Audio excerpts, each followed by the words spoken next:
Rais wa Kenya William Ruto Jumatano hii ametoa hotuba kali kwenye mkutano mkuu wa Umoja wa Mataifa akipinga vikali kutoshirikishwa kwa Afrika katika wanachama wa kudumu wa Baraza la Usalama la Umoja wa Mataifa, akisema ni jambo lisilokubalika, lisilo la haki na lenye dhuluma kubwa. Ruto aliwataka viongozi wa dunia kuidhinisha mageuzi makubwa ya Baraza la Usalama ili bara la Afrika lipate angalau viti viwili vya kudumu vyenye haki kamili, ikiwemo kura ya turufu, yani veto, pamoja na viti viwili vya muda vya ziada. Huwezi kudai wewe ni Umoja wa Mataifa huku kipuuza sauti ya mataifa 54. Haiwezekani, alisema Ruto akizungumza kwenye mjadala wa kila mwaka wa ngazi ya juu wa UNGA. Alisisitiza kuwa Afrika imekuwa mada kuu ya ajenda ya Baraza la Usalama, ndio inayotoa michango mikubwa ya vikosi vya kulinda amani na ndio inayobeba gharama kubwa zaidi za kutokuwa na utulivu, lakini bado haina kiti cha kudumu mezani. Kurekebisha Baraza la Usalama si fadhila kwa Afrika au mtu yeyote, ni sharti kwa ajili ya uhai wa Umoja wa Mataifa wenyewe, alisema. Ikiwa Umoja wa Mataifa unataka kubaki na maana katika karne hii, lazima uakisi hali halisi za leo, si mipangilio ya nguvu za baada ya vita vya pili vya dunia ya mwaka 1945, alisema. Katika hotuba hiyo pia Ruto alizungumzia jukumu la Kenya nchini Haiti kupitia jukumu la Multinational Security Support MSS lililoidhinishwa na Baraza la Usalama mnamo Oktoba mwaka 2023 kusaidia kurejesha usalama. Alisema Kenya ilijitokeza, ikachukua hatua na ikatuma maafisa wake kupambana na ghasia za magenge huko Port-au-Prince. Hata hivyo, alieleza kuwa jukumu hilo linaendeshwa bila ufadhili wa kutosha, lina vifaa haba na linafanya kazi chini ya 40% ya uwezo wake ulioidhinishwa. Licha ya changamoto hizo, Ruto alisema matokeo yameonekana, ambapo taasisi za serikali zilizokuwa zimechukuliwa na magenge zimerudishwa, shule zimefunguliwa tena na visa vya utekaji nyara vimepungua. Uwanja wa ndege na bandari Haiti vimeanza kufanya kazi kawaida. Swali ni hili: kama haya yote yamefanikishwa kwa rasilimali chache na wafanyakazi waliopunguzwa, tungeweza kufanikisha nini kama Umoja wa Mataifa ungekuwa umesimama pamoja kwa mshikamano wa kweli na watu wa Haiti? Aliuliza. Aliutaka Umoja wa Mataifa kuhakikisha mafanikio yaliyopatikana kwa tabu yanadumishwa wakati chombo hicho kinajadili hatua zinazofuata. Katika hotuba yake, Ruto pia aligusia mgogoro wa Gaza, akiutaja kama janga la kibinadamu na akataka kuachiliwa kwa mateka wa Israel. Aliongelea pia vita visivyo na sababu Sudan, akitoa wito wa jitihada za kisiasa kumaliza mapigano. Lakini pia alizungumzia mapambano dhidi ya mabadiliko ya tabia nchi, akieleza kuwa Kenya inachukua hatua kubwa kuhamia kwenye nishati mbadala ili kusaidia dunia kupunguza ongezeko la joto. Hebu usikiliza hotuba yake nzima katika mkutano huo mkuu wa Umoja wa Mataifa. Madam President, the President of the 88th session of the UN General Assembly, Madam Annalena Baerbock, Secretary General of the United Nations Antonio Guterres, Excellencies, heads of state and government, distinguished delegates, ladies and gentlemen. I congratulate you, Madam President, on your election to preside over the 80th session of the UN General Assembly. Madam President, you can count on Kenya's full support throughout your tenure as you steer the Assembly into the future. Ladies and gentlemen, 8 years ago, in the aftermath of the unprecedented global destruction and devastating war, the international community came together in hope. They created this organization, the United Nations, as a shield against the horrors of war, as a platform for dialogue, and as a bridge to a better, fairer, more secure global community. What is often forgotten or not mentioned today is that the United Nations grew out of the failure of the League of Nations that existed between 1919 and 1945. The League of Nations did not collapse for lack of good intentions or noble objectives. Formed at the end of the First World War and as part of the Treaty of Versailles, it was humanity's first attempt to build a permanent international organization to stop aggression and war and bring nations together.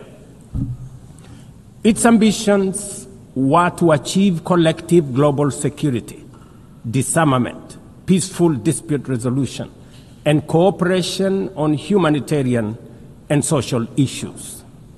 Despite these ideals, the League of Nations failed. The United States never joined, other great powers came and went, and without enforcement authority, its condemnation carried little weight. When Japan invaded Manchuria, when Italy marched into Ethiopia, and when Hitler openly defied its rules, the League stood by, helpless and powerless. By the late 1930s, its credibility had collapsed, and with the outbreak of the World War II, it was rendered irrelevant. Madam President, this history is both a lesson and a warning. Institutions rarely fail because they lack vision or ideals. More often, they drift into irrelevance when they do not adapt, when they hesitate to act, and when they lose legitimacy. To remain relevant, institutions must be reimagined, must be reformed, renewed, and aligned with emerging realities. 8 decades ago, the founders of the UN sought to correct the failures of the League of Nations by creating a stronger, more inclusive organization anchored in the principles of, and I quote, "We the people of the United Nations, determined to save succeeding generations from the scourge of war," end of quote. Today, we are gathered for the UN at 80. The question is unavoidable. Is the United Nations relevant to the demands of our time? Can it continue to serve humanity in the face of current realities? Or has it become a relic of a bygone era? Madam President, Excellencies, we meet against a grim global backdrop. Conflict rages in Eastern Europe, the Middle East, the Sahel, the Horn of Africa, and beyond. Climate disasters grow fiercer by the day. Inequality deepens, pandemics loom, and technological disruptions outpaces governance. Instead of trust, mistrust is spreading. Instead of solidarity, fragmentation is taking root. In place of hope, anxiety fills our global community. We are living, to borrow from the words of the founders of this institution, not in larger freedom, but in growing uncertainty. At this moment of turbulence, when we most need a strong United Nations, the organization faces its deepest crisis in credibility and capacity. Funding cuts have paralyzed its operations. Bureaucracy has slowed its response. The Security Council remains frozen in the post-war structures of 1945, unable to act inclusively, with fairness, and with speed. Ladies and gentlemen, I can, however, state with absolute conviction that the United Nations has been one of humanity's greatest achievements. For 8 decades, it has held back the specter of global war, calmed conflicts from Cambodia to Liberia, and stood guard in some of the world's most dangerous places through the courage of its peacemakers and peacekeepers. Few institutions in humanity's history can claim such a legacy. The United Nations has stood at the front lines of humanitarian crisis, from famine relief in the Horn of Africa to emergency shelter for millions of Syrian and Ukrainian refugees. It was at the forefront in the eradication of smallpox, coordinated global responses to HIV and AIDS, Ebola, and COVID-19, and continues to champion universal vaccination. Its agencies have advanced women's rights, protected children, safeguarded refugees, and set global norms on everything from disarmament to climate action. The UN Sustainable Development Goals remain a shared blueprint for human progress. These are achievements no nation could have achieved alone, however rich, however great, or however powerful. And yet, every institution, no matter how noble its origins or impactful its legacy, must adapt to changing times or slide into irrelevance. Today, the United Nations stands at a crossroads of renewal on one hand or decay on another. Put differently, after 80 years, the rhymes of time are calling on us to reimagine the original promise that inspired the founding of the United Nations, and that is the quest for global peace, development, and human rights. But this call must now be answered in a global context that is profoundly different from the post-war era in which the UN was conceived then. We would be denying the cold, hard truth if we say that the United Nations is delivering as it should. On peace and security, its voice is too often drowned by the rivalries of great powers, while some nations simply ignore its resolutions and do as they please. Too often, the UN's blue helmet, once a symbol of moral authority, no longer commands the same respect. From the conflicts in Gaza to Ukraine, to the crisis in Sudan, DRC Congo, Somalia, and the Sahel, we see actors proceed undeterred by the United Nations calls. Excellencies, ladies and gentlemen, Kenya speaks from the experience of a nation deeply invested in multilateralism. For decades, we have placed our troops and police in harm's way for peacekeeping missions across Africa and beyond, from Somalia to Democratic Republic of Congo, from South Sudan to most recently in our neighborhood here in Haiti. Over the past 15 months, we are proud to have led the multinational security support mission in Haiti, not because it has been easy, but because solidarity is the essence of the United Nations. Madam President, the mandate of the MSS mission is coming to an end in a few days. As the lead nation, allow me to briefly share our experiences, the successes and the challenges, as both a cautionary tale and a living lesson about the strengths and weaknesses of the current global security governance architecture. For far too long, the people of Haiti called out to the world. Too often, their pleas were met with silence, hesitation, or half measures. Haiti became a tragic reminder of what happens when the international community looks away, prevaricates, or offers half-hearted support. When Kenya responded to the quest for the Haitian authorities, it was in the belief that we were joining a genuinely multinational effort. We welcomed and fully embraced Resolution 2699, by which the United Nations Security Council authorized the MSS with Kenya as the lead nation.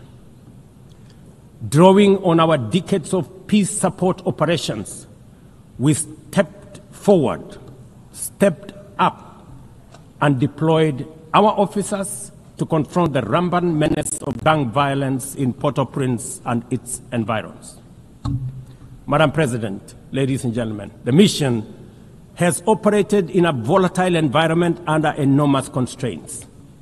It has been underfunded, under-equipped, and operated below 40% of its authorized personnel strength. Our police officers have valiantly shouldered responsibilities without the full logistical support that would accompany any mission sanctioned by the United Nations. Despite these challenges, and against all odds, the MSS has delivered results many thought were impossible. The presidential palace, once under siege from gangs, is today restored as the seat of government. The police headquarters and the police training center, once overrun by gangs, are now secure, with the academy resuming the training of new police officers, over 700 of whom graduated a few months ago. Schools that have been shattered by violence have reopened, with children back in class, learning and progressing. Roads once manned or blocked by gangs have now free-flowing traffic. Cases of kidnapping and extortion have reduced sharply. The airport and the seaport, once surrounded by gangs, are now abuzz with normal operations. Which begs the question, if so much could be achieved with limited resources and stretched personnel within just 15 months, what more could have been accomplished if the United Nations fraternity had truly acted together in solidarity with the people of Haiti? From this podium, I wish to assure all partners and actors that with the right personnel, adequate resources, appropriate equipment, and necessary logistics, Haiti's security can be restored.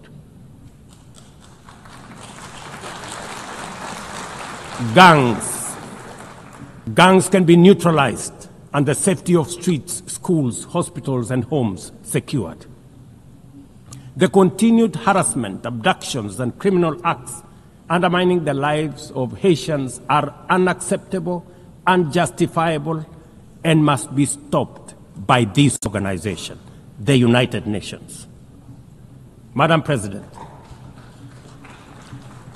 as the UN Security Council deliberates on the next steps, we must not lose sight of the fact that the situation in Haiti demands sustained, coordinated, and undivided international attention. A careful and orderly transition from MSS is essential to consolidate the hard-won gains so far achieved. I urge the Security Council and all partners to remain steadfast in ensuring that Haiti moves forward on a path of peace, stability, and renewal. Ladies and gentlemen, on human rights, our principle is clear and unwavering. The protection of civilians and respect for humanitarian law cannot be applied selectively. We cannot condemn suffering in one place and turn a blind eye in another.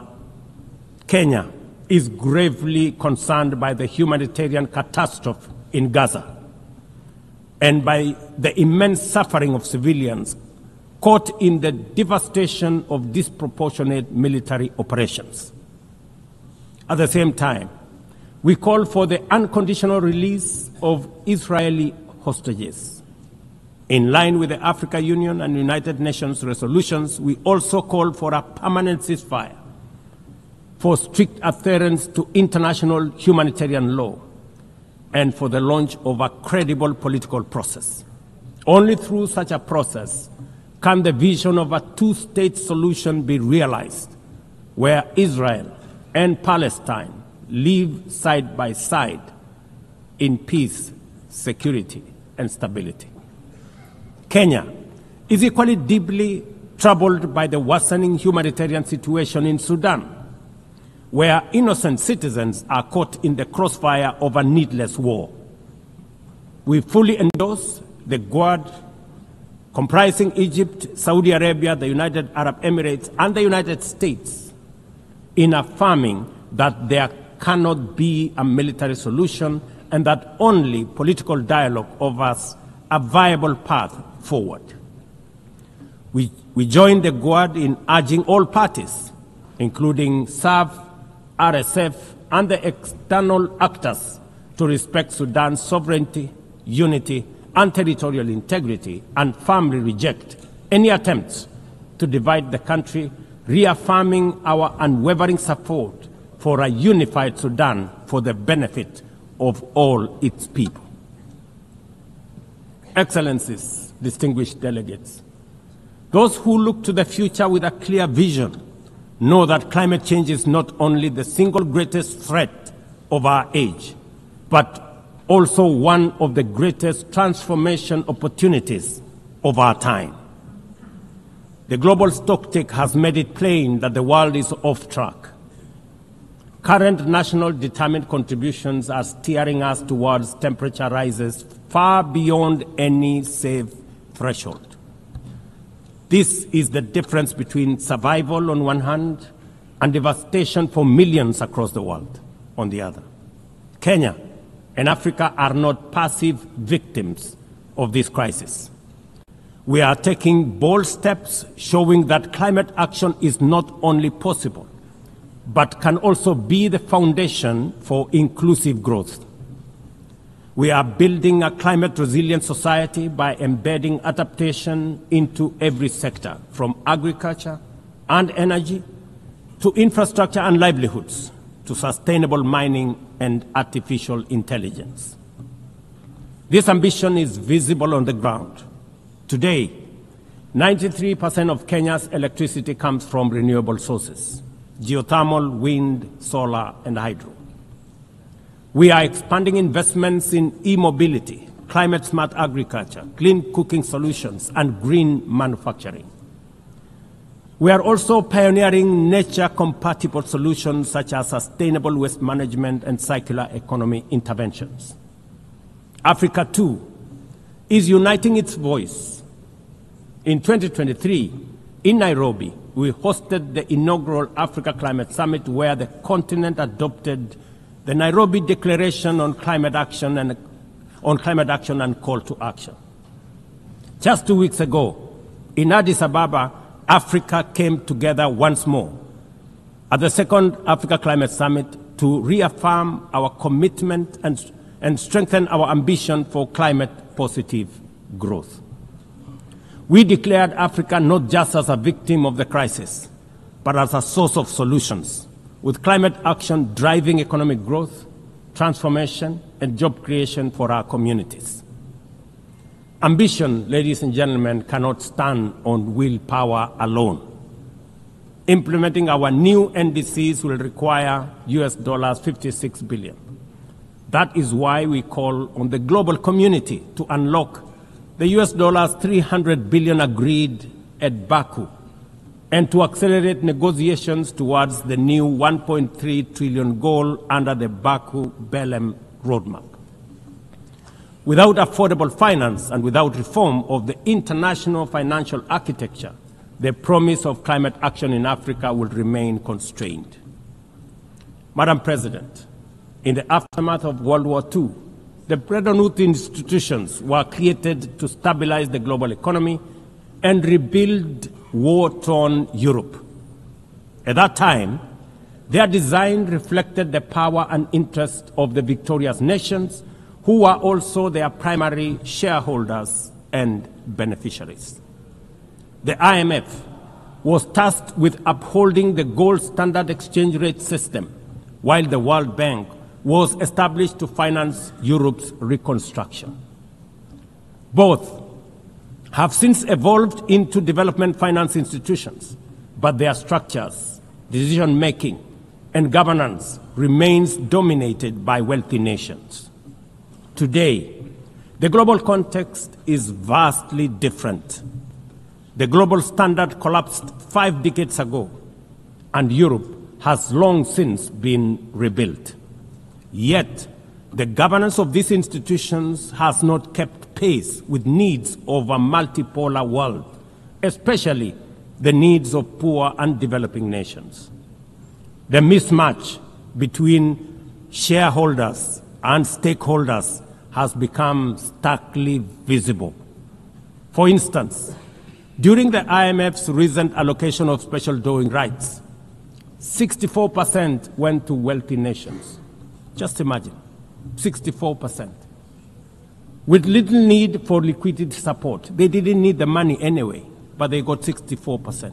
While the poorer countries received just 2.4%. What a disconnect.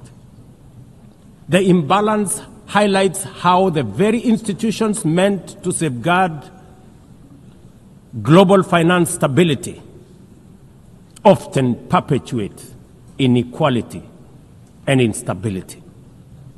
I have argued, and I say it again, that the current global financial architecture punishes poor countries with high interest rates and enormous conditionalities, while rewarding rich nations with lower interest rates and softer lending rates. Its rules, priorities, and allocation mechanisms consistently favor those already prosperous, while trapping vulnerable economies in cycles of debt, high borrowing costs, and inadequate access to emergency support and concessional funding. It is imperative to transform these institutions into genuinely independent, apolitical global bodies that their operations are aligned with their global mandate. Such a shift would democratize decision-making, restore credibility, and allow the IMF and the World Bank to serve all countries fairly rather than reinforcing old hierarchies. But Africa is not merely waiting for external prescriptions. We are taking bold and deliberate steps to strengthen our financial independence, safeguard our stability, and accelerate our development. Kenya, for instance, fully endorses the establishment of the Alliance of African Multilateral Financial Institutions, launched with the Africa Union in February 2024. This alliance brings together our homegrown banks, Afrexim Bank, the Africa Finance Corporation, the Trade and Development Bank, Shelter Africa Re, Africa Development Bank, Africa Trade and Investment Development Insurance, and ZEP-RE, institutions that embody Africa's determination to mobilize resources, finance trade, and build resilience on our own terms.